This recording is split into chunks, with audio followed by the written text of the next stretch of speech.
Hey everyone, welcome to another installment of Harry Potter Theory.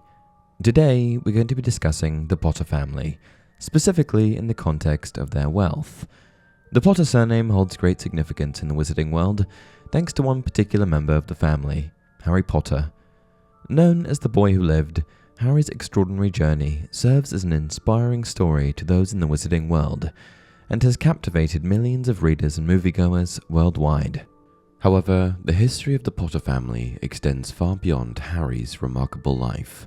From their ancestral roots to the trials and triumphs faced by previous generations, the tale of the Potters unveils a captivating narrative of honor, sacrifice, and resilience.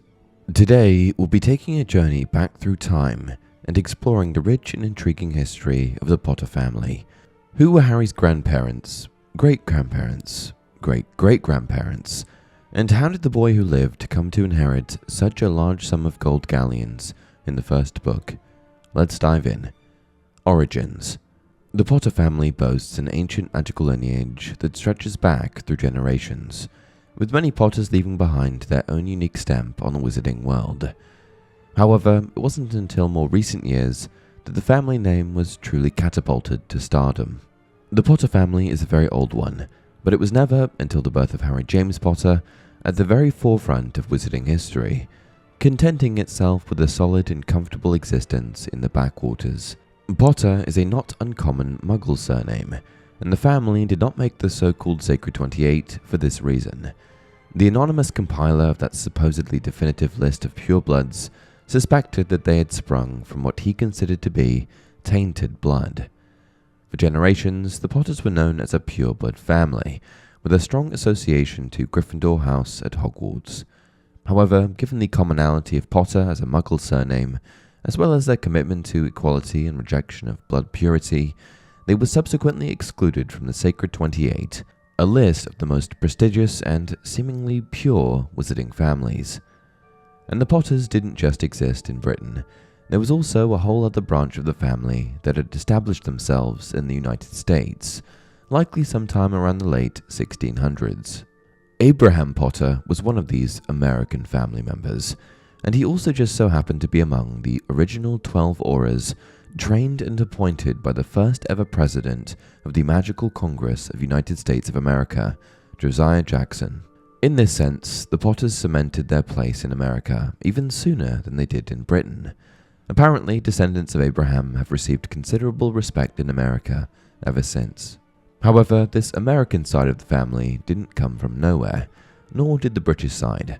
They had to start somewhere, and that somewhere was with the founding patriarch of the wizarding Potter family, Linfred of Stinchcombe.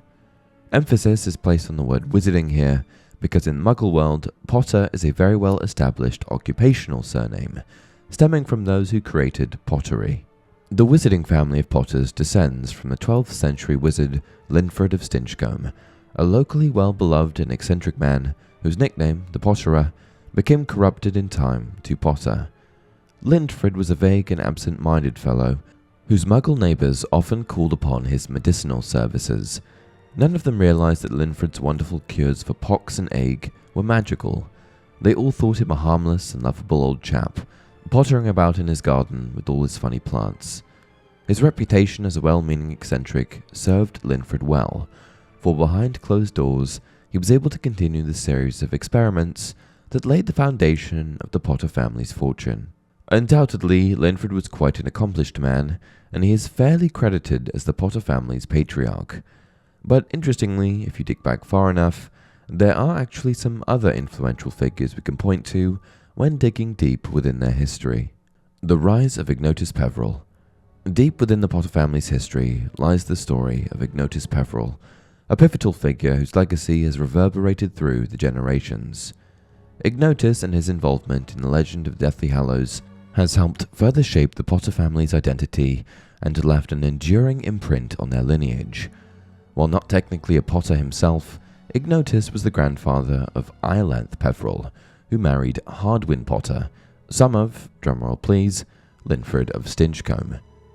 Linfred's eldest son, Hardwin, married a beautiful young witch by the name of Iolanthe Peverell, who came from the village of Godric's Hollow. She was the granddaughter of Ignotus Peverell. In the absence of male heirs, she, the eldest of her generation, had inherited her grandfather's invisibility cloak. It was, Ireland explained to Hardwin, a tradition in her family that the possession of this cloak remained a secret, and her new husband respected her wishes. From this time on, the cloak was handed down to the eldest in each new generation. Ignotus Peveril was one of the 3 brothers who possessed the Deathly Hallows, powerful magical artifacts that are said to grant extraordinary abilities to their wielders. Among the 3 brothers, Ignotus was the one who possessed the invisibility cloak, which has since been passed down through the generations of the Potter family.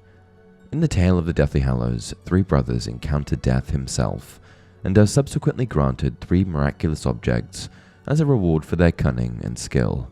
These objects included the Elder Wand, the Resurrection Stone, and the Invisibility Cloak.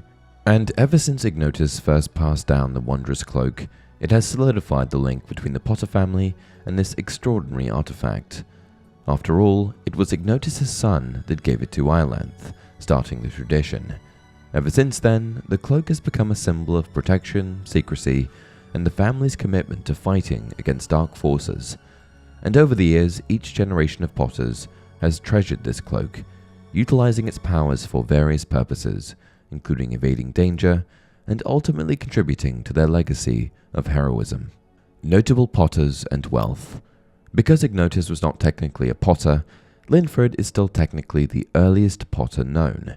But Linfred was known for more than just being the founding patriarch of the Potter family. He was also known for being the one to get the ball rolling with regards to the family's generational wealth. Remember Harry's trip to Vault 687 in the Philosopher's Stone? Well, we can thank Linfred, at least partially, for that. Historians credit Linfred as the originator of a number of remedies that evolved into potions still used to this day, including Skelligro and Pepper Potion. His sales of such cures to fellow witches and wizards enabled him to leave a significant pile of gold to each of his 7 children upon his death. But Linfred wasn't the only one in the family to become successful. He just kicked things off. The Potters continued to marry their neighbours, occasionally Muggles, and to live in the west of England for several generations, each one adding to the family coffers by their hard work and, it must be said, by the quiet brand of ingenuity that had characterised their forebear, Linfred. Occasionally, a Potter made it all the way to London, and a member of the family has twice sat on the Wizengamot. Ralston Potter, who was a member from 1612 to 1652, and who was a great supporter of the Statute of Secrecy, as opposed to declaring war on the Muggles as more militant members wished to do, and Henry Potter, Harry to his intimates. And while many of the Potters were able to achieve success in their respective careers, slowly growing the family fortune, it wasn't until a certain Fleamont Potter came about that fuel really started to get added to the fire. Fleamont was the son of Henry, and father to, you guessed it, James Potter. This means that Fleamont was Harry's grandfather. Henry's son was called Fleamont Potter. Fleamont was so called because it was the dying wish of Henry's mother that he perpetuate her maiden name, which would otherwise die out. He bore the burden remarkably well, indeed. He always attributed his dexterity at dueling to the number of times he had to fight people at Hogwarts after they had made fun of his name. Fleamont may have never met Harry, but he did live long enough to make and leave him enough gold for a lifetime. You see, Fleamont was able to take the family fortune and quadruple it by creating the family's most famous potion to date, Sleekeasy's hair potion. The potion was a hair potion and scalp treatment marketed with the following slogan: 2 drops tame even the most bothersome barnet. It was essentially used for taming unruly hair, sleekly and fashionably styling it. He sold the company at a vast profit when he retired, but no amount of riches could compensate him or his wife Euphemia for their childlessness. They had quite given up hope of a son or daughter when, to their shock and surprise, Euphemia found that she was pregnant and their beloved boy, James, was born. In short, the immense wealth of the Potters can be attributed to centuries of sales from multiple successful and extremely prevalent potions. Given the long-standing generational wealth of the Potters, it's certainly not surprising that Harry was left with an absolute boatload of cash. Interwoven families. As should be expected with pure-blood wizarding families, the Potter family has intricate ties to several other families in the wizarding world, and it all goes back to the Peveril family. Just like the Potter family is tied to Ignotus, It should come as no surprise that other wizarding families have ties to his brothers, Antioch and Cadmus. In fact, Cadmus Peverell, the brother who chose the Resurrection Stone, is an ancestor of none other than Lord Voldemort, aka Tom Riddle. This relation is through the House of Gaunt. And if we take an even closer look at the family trees of popular wizarding pureblood families, like the Blacks, Malfoys, Longbottoms, and Weasleys, you shouldn't be too surprised to see a Potter or two. Despite this fact, however, the Potters were never granted a spot on the Sacred 28, a directory of all pureblood wizarding families. While the Potters were indeed recognized as a pureblood wizarding family at the time of the questionable list publication, they certainly aren't now, it turns out they were excluded due to suspicions from the list compiler. And it was all due to the Potters' connection to the Muggle world. Because Potter was also a common Muggle surname, the compiler deduced that the Wizarding Potters simply couldn't be purebloods. He felt as though the Potters must have sprung from what he considered to be tainted blood. Their American branch is also connected to several families in the wizarding world. Legacy. The Potter family is a rich and storied legacy that has impacted the wizarding world in numerous ways. From Ignotus Peverell's possession of the invisibility cloak to Fleamont Potter's philanthropic endeavors, the family has carved out a place in history as skilled wizards, innovative inventors, and compassionate philanthropists.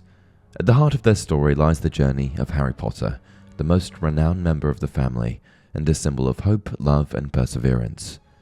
The Potter family's legacy has extended beyond their individual achievements and has become a symbol of resilience, determination, and the power of love. Their unwavering commitment to using their abilities for the betterment of society and their acceptance of those from all walks of life have made them pioneers of social change in the wizarding world. This is a family that has left a truly remarkable legacy, one that will continue to resonate with us all for years to come. And that's it for this video. If you enjoy the content, please like the video and subscribe to the channel. Also, be sure to check out the link to some of my longer videos in the pinned comment. Until next time, remember, it does not do to dwell on dreams and forget to live.